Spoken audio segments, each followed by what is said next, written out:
Hey everybody, welcome to another video. Today we're going to be looking at a PlayStation 5, yet again, that won't turn on. So this has been sent in by a customer. It was actually sent by another business who has had a look at it and they couldn't find the issue. So it's a local business, one that's quite close to me, and when they couldn't find the issue, they said to the customer, send it to this guy, i.e. me. He knows his stuff on PS5s and he might be able to help you out. So hopefully I can get this working. It's 3 days before Christmas. Well, technically it's 2 because it's 4 AM on the 23rd of December. Hopefully I can get this working so as the kids got something to play on at Christmas. Obviously it's not a Christmas present, but yeah, I want to try and get this working now because otherwise the poor kid's going to be bored over Christmas. So with that being said, if you are new to the channel and you like this type of content, I would really appreciate it if you hit subscribe and turn on the bell notifications. That way you don't miss any future videos. And if you do want to organise a repair, get in touch. There'll be a link in the video description. You can book in a repair or you can get in touch if you've got any questions. And if you do need parts for these, if you're repairing them yourself, if you need parts and supplies, consolefix.shop, again, link in the video description. That's my online store and I'll sell a lot of parts for not only PlayStation 5s, but for other consoles as well, and some laptops and things like that as well. So with that being said, let's get into this repair. Today's video is sponsored by PCBWay.com. During the month of December, PCBWay are holding their biggest ever promotion with up to $435 in coupons just for answering simple questions. With up to 50% off CNC and 3D printing, you won't find a better value for money anywhere online. And with a 24-hour turnaround time on rapid prototyping and production, you can get your project off the ground faster than ever. What's more, PCBWay are also offering PCB prototyping from as low as $5 for 10 pieces. That's by far the most cost-effective service for you to start developing your own products. If that wasn't enough, PCBWay are also giving up to 50% off all items in their online store. So whether you need tools, parts, or you're just looking for a quick project that you can build, they've got you covered. Head over to the link in the video description to learn more about this huge sale and get your passion project going today. Thanks again to PCBWay for sponsoring this video. Now let's get back to fixing this PS5. Alright, so you'll have to excuse the wire that's trailing across here. I forgot to put my mics on charge yet again. I'll keep doing it, but never mind. So let's just see what's going on with the console first. I haven't verified anything on this yet. All I know is that the power supply has been checked, and unfortunately that didn't fix the issue, so it got sent to me. So let's just see what's going on with it first. And it looks like it's a lung pulsing blood. There is a ticket that comes with this. I can't show it because it's got a customer's contact number and stuff on it. It's kind of like a receipt style. It's got the customer's details on. So I can't show it because I'm not used to the layout of the receipt and I don't want to dox a customer. So yeah, he basically just said blue light of death on the receipt style ticket. I assume that's what they use for booking in and stuff. So yeah, I'm assuming this is going to be a lung pulsing blood, which is quite rare on these actually. We don't very often see a lung pulsing blood. It's normally a 2-second blood or complete no power. So I'll give this a few minutes to boot up and yeah, we'll just see what happens. I'll tell you what I could do. I could just plug it in, I guess. And okay, so the screen you can see right now is my capture card. I've got that connected to a splitter and then it's coming into the PlayStation. But that's not displaying nothing, and it should be if it was working properly. And it's still lung pulsing blood. Blood means blue light of death, by the way. But yeah, that's still pulsing blue, and that potentially could be anything, unfortunately. It's not very often we come across a lung pulsing blood, like I said. Alright, let's shut it down. Let's see if I can shut it down gracefully. Probably not. Nah, it's not going to shut down gracefully. I'm pressing and holding the power button, nothing's happening. So I'm going to have to power it down ungracefully. I don't like doing that.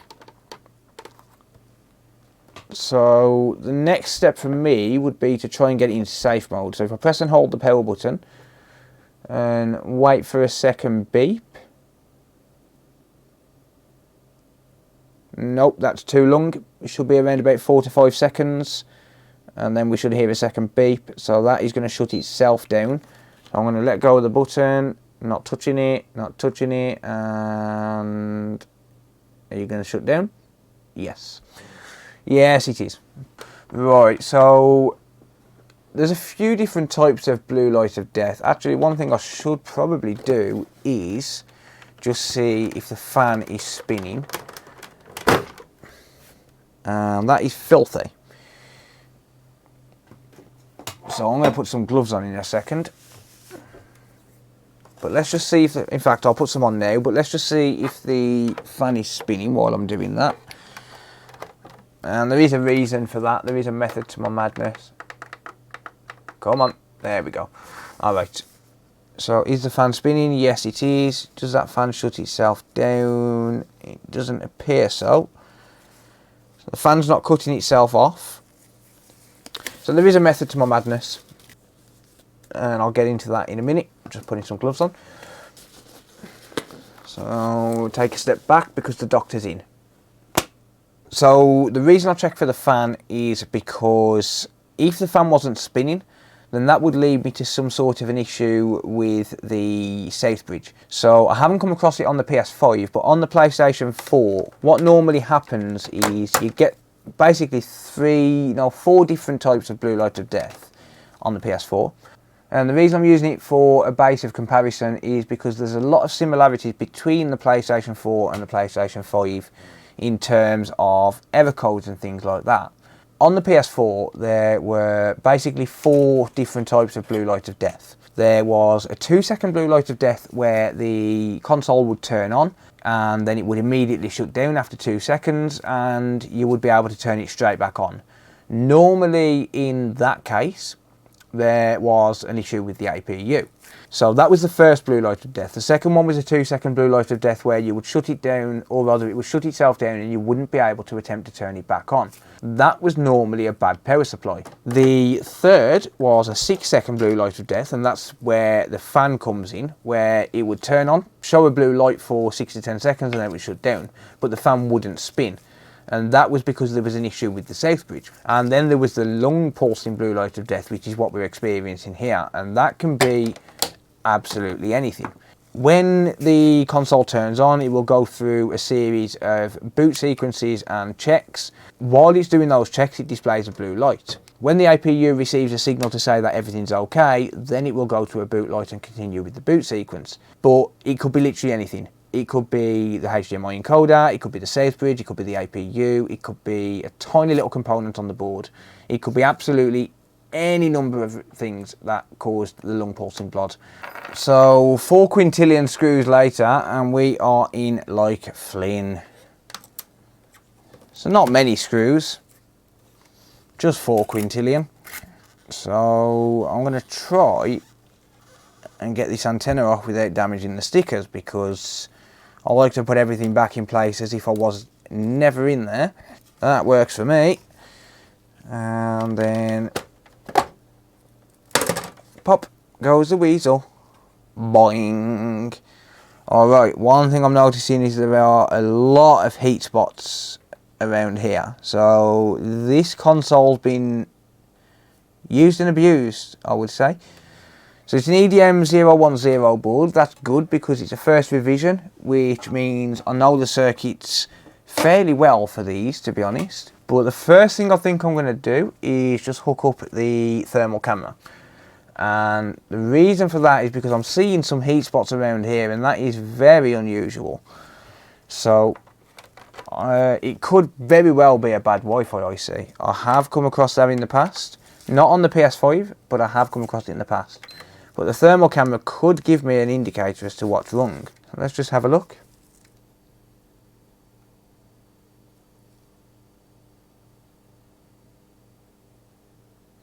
So you can see here, all of the RAM appears to be lighting up, with no single RAM IC hotter than the rest. So that's fine. And no, that seems absolutely fine on that Wi-Fi IC. So it's a little bit strange how I'm seeing some sort of you can't really see that, it's not really coming across because of the lighting. There it is. But you can see like there's a little heat spot there, so that's what was drawing me towards that. But no, it seems absolutely fine. So the RAM's hitting 48 degrees Celsius on that one, 50 on that one, 54. I'm expecting a little bit of increase on some of them. It's not incredibly hot, but I wouldn't really expect it to hit 56 degrees Celsius that quickly. I mean, it's not overly hot. Okay, one thing I am noticing, the SSD doesn't appear to be turning on at all. So I'm not getting really any signs of heat from the SSD. I'm getting a little bit of heat coming from here, which I believe is the PMIC for the SSD, but it doesn't appear as though the SSD is turning on at all. That should be lighting up like a Christmas tree where that SSD is. So there's 6 chips for the SSD. There's that one, that one, that one, then there's 3 on the other side, and then there's also the SSD controller. It should be lighting up like a Christmas tree, and it's not turning on at all. So it looks like we might have an SSD issue here. So my VRMs are getting, I'd say, average temperature, so that seems to be working. However, there's a couple here which are not. So I would expect this to be uniform in terms of heat.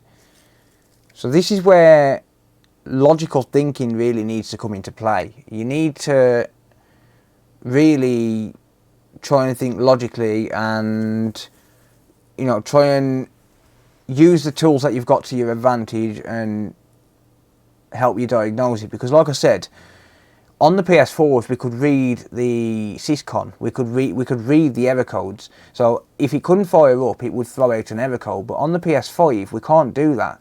We've got no option to do that, or at least not that I know of yet.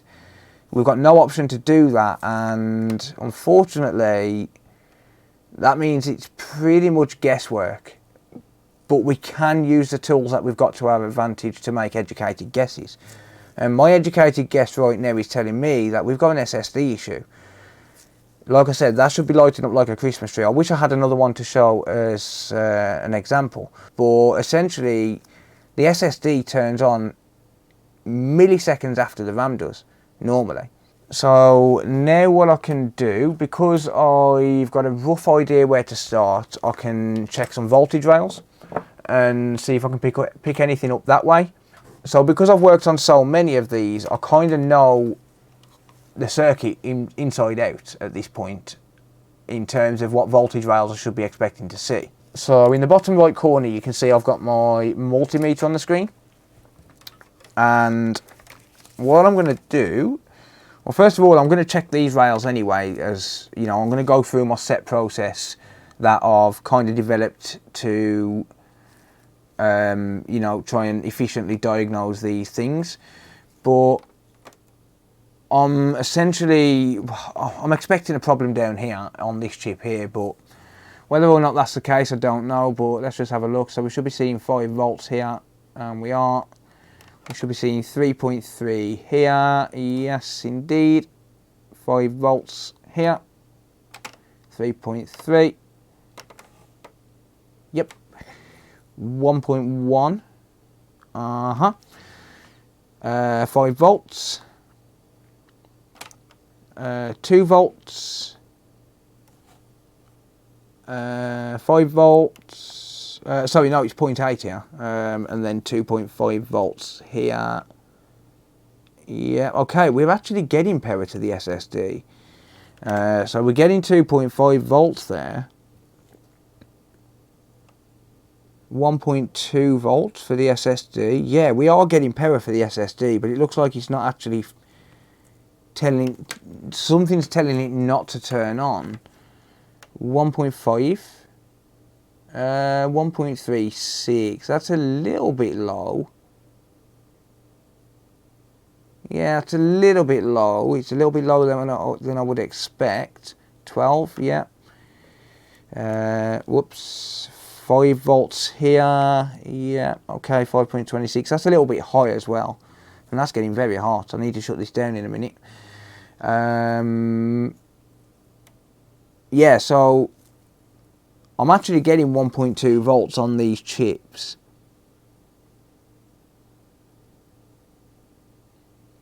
I don't know if that's normal. I've never actually tested that part. But I am getting... Oh, hang on a minute. Ah, never mind. Alright, 1.2 volts, yeah. So I am getting power there. But it looks like something's telling the SSD not to start up. Let's just check that again. I'll tell you what we'll do. We'll turn it off. Turn it back on. And I'm going to monitor... I actually need this to... Well, I don't need it to cool down. I can just monitor a close-up of the SSD. Does the SSD fire up at all? It does not. Interesting. So all of this here is lighting up like a Christmas tree, like I said, but that SSD is just not powering on at all. Something is dreadfully wrong with the SSD by the look of it. We're going to have to take the board out and maybe look at the other side. There might be some sort of, you know, a blown component or something, a damaged sense line. I don't know the SSD circuit that well, unfortunately. Well, that's going to have to come out now anyway, but to be fair, this has all got to come apart if I do get it working, so it doesn't really matter. The ribbon unfortunately fell out as I was unplugging it from the other side. Sucks to be me, right? This board is very warm right now.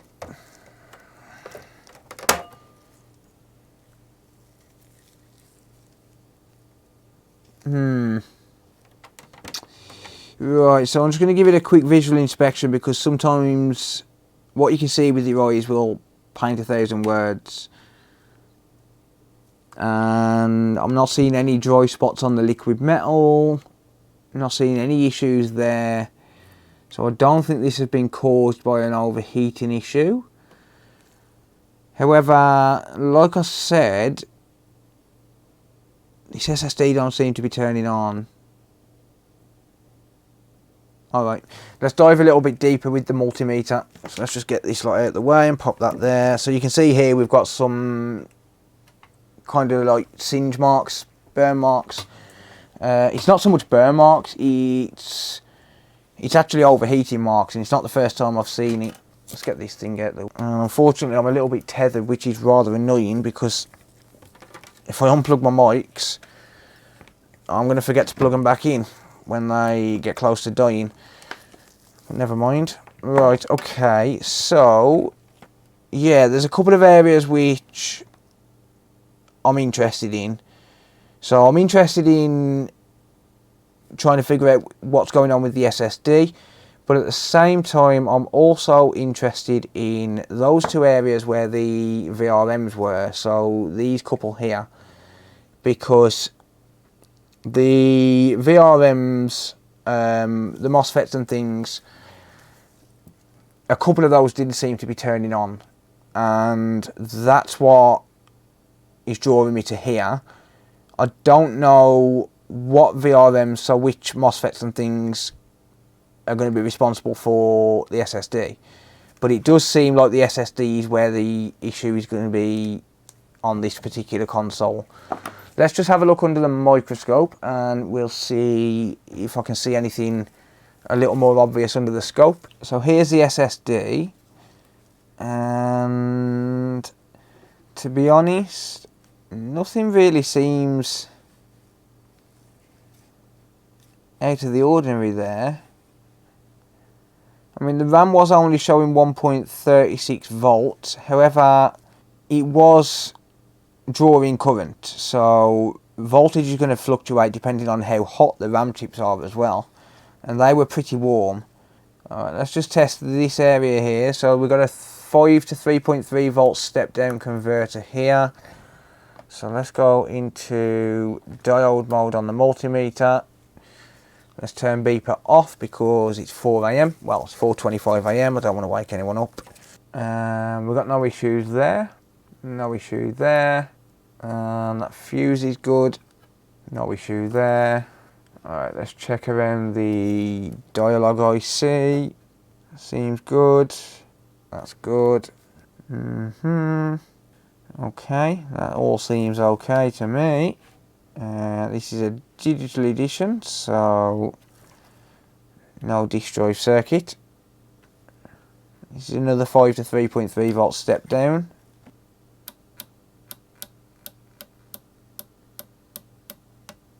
Yep, all of that seems okay. So the reason I checked this chip is because even though this is Ethernet related, it could indicate an issue with the south bridge. HDMI encoder. 0.13 is a little bit low, but then the board is still warm, so I'm expecting that's going to increase as the board cools down. So resistance does change with heat. That's something to bear in mind, so we're not going to get dead accurate readings as if the board was cold, and this board is still fairly warm. But yeah, that all seems fine. So this is the HDMI area, the HDMI encoder. Yeah, I would say that's fine. These caps are charged, so I've got to wait. Yeah, that's fine. So I'm just going around the board here at the minute and just seeing if I can find anything that seems out of the ordinary. If I find anything questionable, I can always check it on a dome. So I'm not saying 100% that the SSD is at fault. It could be something that's supposed to activate before the SSD, and because that's not receiving an all good signal, it could potentially be stopping the SSD from actually turning on. So I'm not saying 100% that it is the SSD. That's just what I'm drawn to at the minute.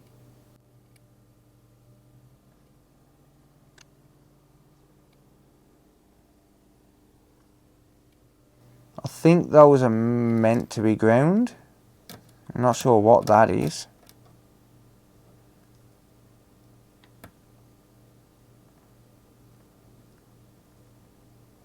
Okay, this is a little bit interesting. So I say sometimes a visual inspection can paint 1,000 words.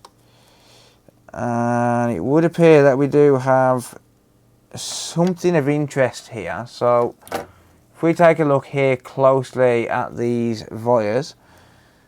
So a wire is a pathway to another layer on the board, but if we take a look at these, if you look at these two here, this one here, sorry, it all looks fine, same as this one.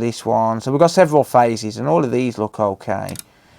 But then we come down to these bottom two, which if you remember earlier on I said that these two was of interest because they don't appear to be getting warm, whereas the other ones do. And these two, if you take a look here, we seem to have some sort of a discoloration on these ones. So this one here and this one here, which is both of these bottom ones that I was referring to, and these seem a little bit odd. These seem a little bit kind of out of the ordinary. They don't quite seem right, if that makes sense, and it seems to be on these wires here.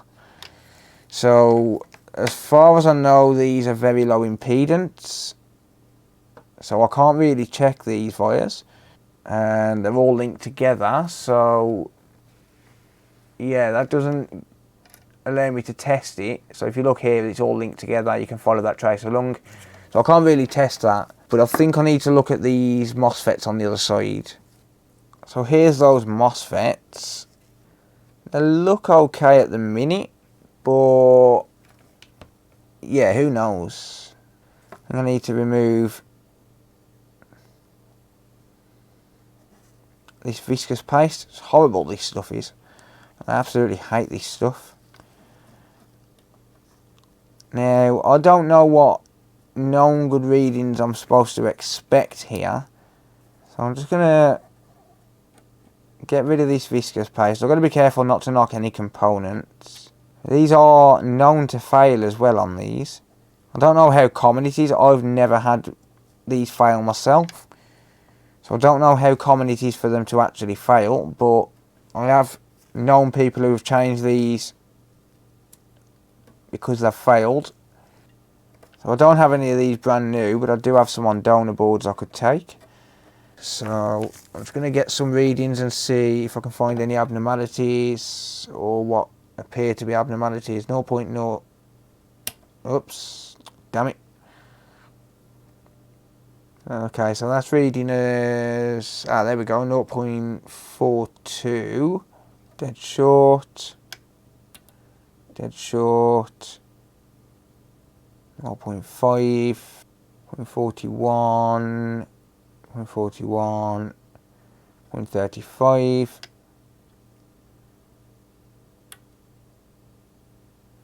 0.41. And dead short. Yeah, I'm not seeing any abnormalities. Yeah,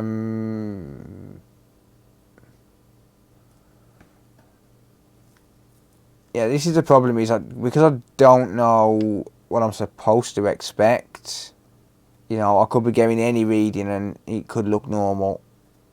So I'm testing these ones up here as well. And those seem to be reading the same. I got 0.43 on that cap then. I think I'm going to grab my test board and check my thermal signatures and stuff with that. Alright, so I have another board just here. And this is one, like I said, that come from Israel. So what I'm going to do, I'm going to pop this one to one side. And I just want to get a base for comparison here in terms of both thermal signatures and also voltage references on the SSD on that area I just tested. So it's going to be a few little resistors on each SSD chip. So like I said, this comes from Israel, and the issue with this board, this is going to be a future video, but the issue with this board in particular is essentially it works, it turns on, it boots up, etc., but it just won't boot up and install an operating system. So it comes up with an error code, and what I'm going to be doing on this one is potentially swapping the SSD, because I believe this could have an SSD corruption issue. I don't know if that's the case, but I'm going to potentially be swapping the SSD when my new stencils arrive. I'm waiting on some new stencils which have just been released in China, and I'm waiting for them to come. I'm going to be selling them on my website as well, but they do, well, they're made by the same company who make my Nintendo Switch stencils. So they've got like a magnetic base and stuff. They are really, really high quality stencils. And essentially the only one I really need is the one for the SSD controller, because it's something like 1,000 solar balls or something, 0.25mm with a 0.2mm pitch, and they're just going to be really awkward to reball by hand. So I'd rather just wait until the stencil arrives. But I will be live streaming that. Potentially on Twitch, by the way, so check me out over on Twitch, link in the video description. But let's just power this on, and this should boot up to a white light. Actually, I should really have got, yeah, there you go, so we've got a white light there. I should really have used the thermal cam as it was booting up, but yeah, so you can see here that the SSD controller is supposed to turn on. We get the even heat distribution on the RAM, and well, actually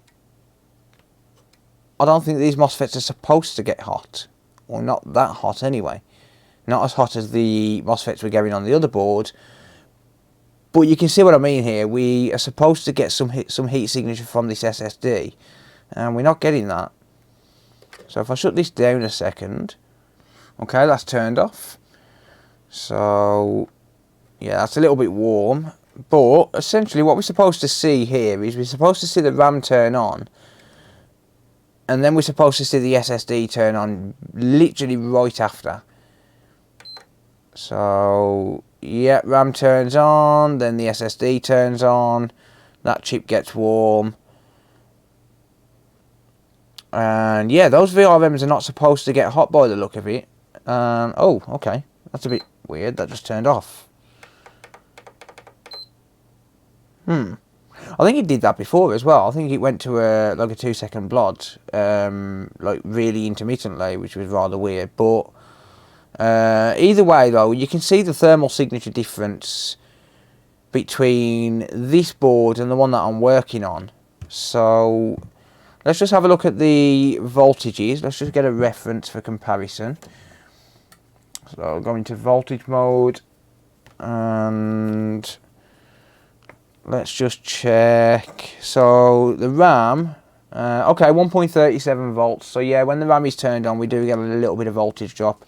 It's supposed to be 1.5 volts, but obviously it's using some of that power. So yeah, we do get a little bit of voltage drop. Let's just have a look at these.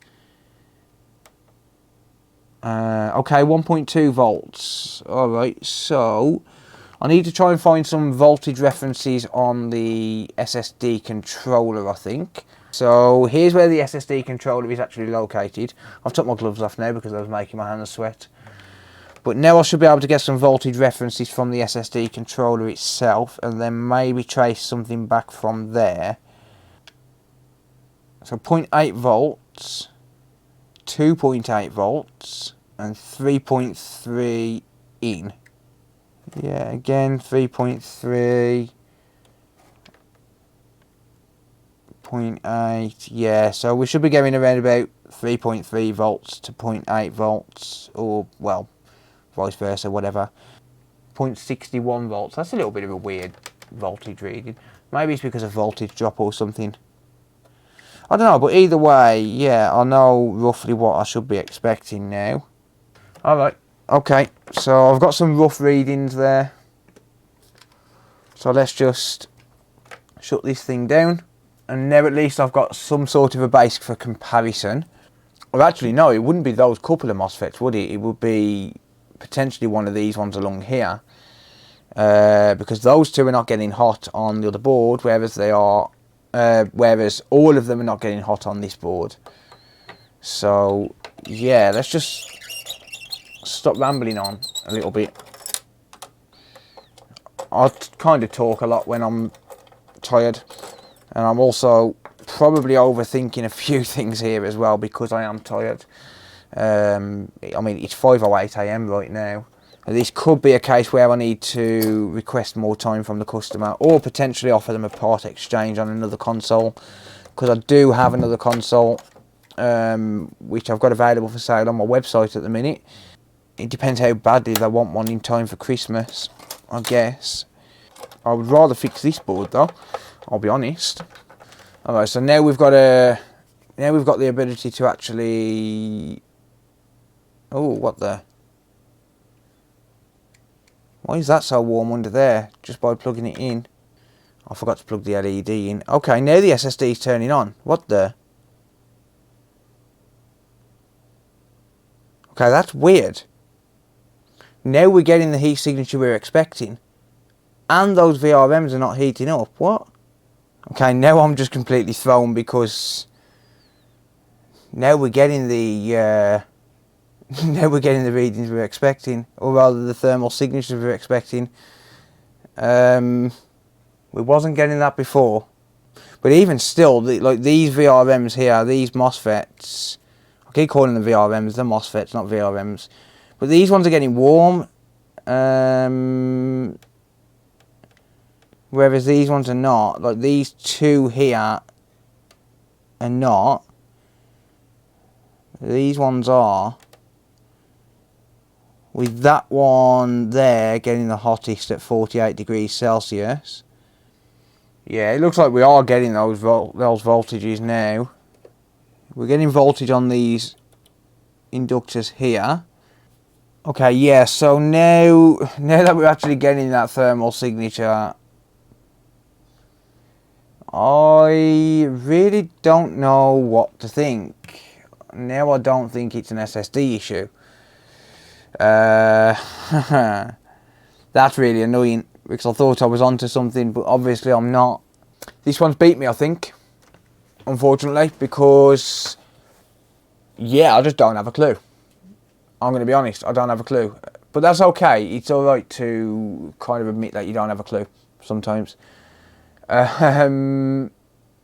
See, here's what I hate about some technicians. They will say They'll blame it on, let's say, for example, the RAM or the APU or something that would be catastrophic when they don't have a clue, and they do that to kind of save face. But me, I would rather just say, I don't have a clue. The only abnormalities I'm seeing right now, I mean, I did see an abnormality with that SSD. That could be an indicator. But the only other abnormality I'm seeing is around those MOSFETs where some of them are getting warm. But I just think, unfortunately, I don't think I can just justify sitting there swapping a load of random chips in the hope that it's going to fix it. I mean, I could. Yeah, I could, but I'm pissing in the wind, sort of thing, on that. Just by sitting there, I mean, even just sitting there changing like the 6 or 8 MOSFETs or whatever, it literally is pissing in the wind. I'm grasping onto straws, and I just don't think I'm going to be able to figure this one out, unfortunately. The only other indicator is the fact that this has got obviously very hot, so yeah, it could have potentially done some irreparable damage to the APU. You know, if it's got too hot and it's been allowed to be overheating and things like that because of the amount of dust that's built up in it, then that could have caused a major issue. It could have completely killed the APU to a point where it won't boot.